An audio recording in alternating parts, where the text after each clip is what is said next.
days, so please laugh. I'm here at the recommendation of my roommate.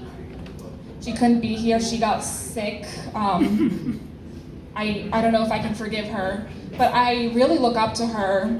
I try to emulate the things she does because her Tinder dates tell her, you're beautiful, you're smart, you're funny, and my Tinder dates tell me, I'm not sure you should have a fourth scotch and soda. It's noon. It's Tuesday. Please don't throw up on my shoes, they're Balenciaga. I'm a wreck right now. 2 months ago, I made a huge mistake, a huge mistake ended. I broke up with my ex, thank God. And I didn't know where to go from there. I don't know what to do with myself.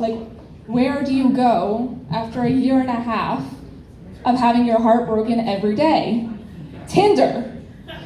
So, the first guy I went out with was 4 days after I had my heart stomped on. I went out with him, he was very nice. I found out later that my roommate went out with him and he turned out to be a jerk. She vowed never to see him again, so it was very awkward when I brought him back to our shared apartment. The next guy I saw, the very next day, 24 hours, because that's just how I roll. I had no expectations whatsoever. I'm a Pisces, so actually that's a really big achievement, because usually, all I do is cry, I drink a lot, and I don't like my dad. It's just Pisces things. I try. So, he gets me drunk at 10 p.m. on a Friday, and I decide, okay, I might be feeling something. You're kind of cute. You're very tall. Let's go back to my apartment, because that's just how I roll, right? And I'm very vulnerable at this stage. I'm drunk. I had just ended a very long-ish relationship, and I say, all right, you can do whatever you want to me. I regretted that immediately. What happened was I assumed that he would just decide that we would have sex then and there, but what he did was turn on the TV and put on season 1, episode 1 of Rick and Morty.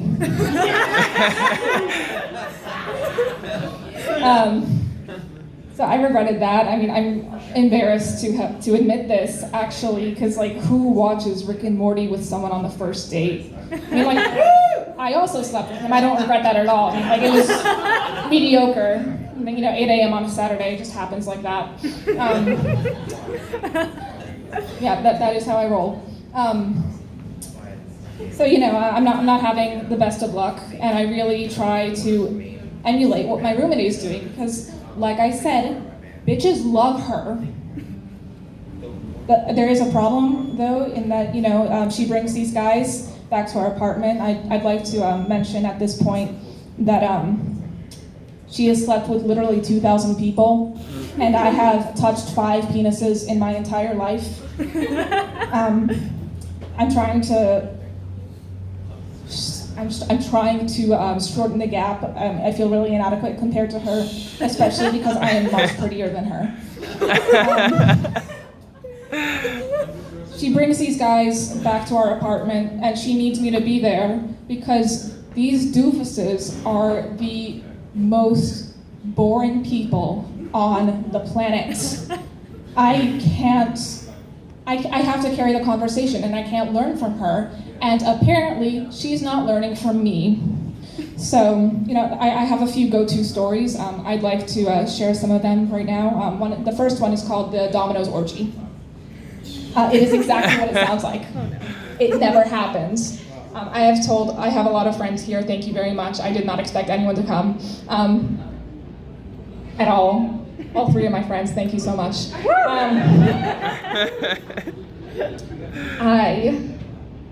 I've told this story about 3,000 times over the last 3 years, and every time it gets falser. The true story of the Domino's orgy is I delivered a pizza to a motel room and they were kind of mean and they weren't wearing clothes.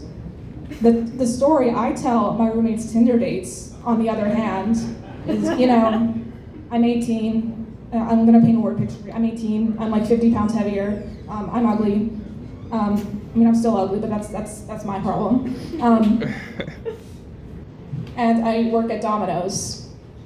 And at 4:20, I take an order for 3 buffalo pizzas and some wigs to America's Best Value Inn. It's on Broad Street. I'm afraid of it. I take it to room 114, and this guy opens the door, and he's naked. He's very rotund. And at this point, I'm 18, I'm a virgin, I don't know what to do with myself. I'm like, okay, here you go, here's your pizza, sir. And then I noticed that, there are 2 other rotund guys just fucking. Like, they're just fucking. And then, they grab the pizza from me, they're mean to me, they wanted extra sausage, whatever, they didn't tip me. And I went home. I did not go home, I went back to the Domino's, and then I went home. I said, all right, hey, boss, whose name I totally remember, I'm not coming back, ever. That was, in reality, that was because I got too fat for me to like myself. But the reason that I quit, that I tell people, is because of this orgy. I have another story. This is a story of a board game. It's called Monogamy. If you are very bored with your sex life, you might have heard of it. It's for 2 consenting adults. The consenting is the key word, who want to spice up their sex life, as it were. When you pass go, you collect a fantasy card. When you land on a monogamy square, you do something stupid. Some of it's hot, some of it's cute, like, what song reminds you of your ex? What do you love about? No, sorry, I said that wrong. What? That was, what song reminds you of the person you're with? Or like, what do you love about your significant other? And then my ex couldn't answer either of those questions. And that was one of many red flags I should have seen coming. Anyway, I bring this board game out to my roommate and her Tinder date. I say, you can use this, just please try to keep it clean. But I show them these cards, and some of them are really fucking gross. One of them says, pleasure yourself on his nose. And I think that's disgusting. It also kind of hurts. Thank you very much. There's, eat chocolate pudding suggestively. I didn't really like that. I don't like chocolate pudding. I didn't do it. I just put it down and pretended I couldn't read. And I think my least favorite, actually, this one's a real doozy. I want you guys to get ready. It's give him a foot rub, a sensual foot rub. I don't like feet. I threw up. Not on purpose, no alcohol.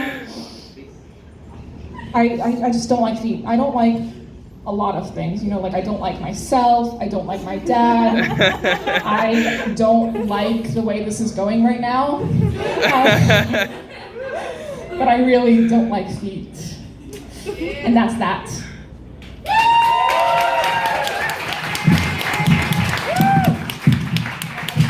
You got it.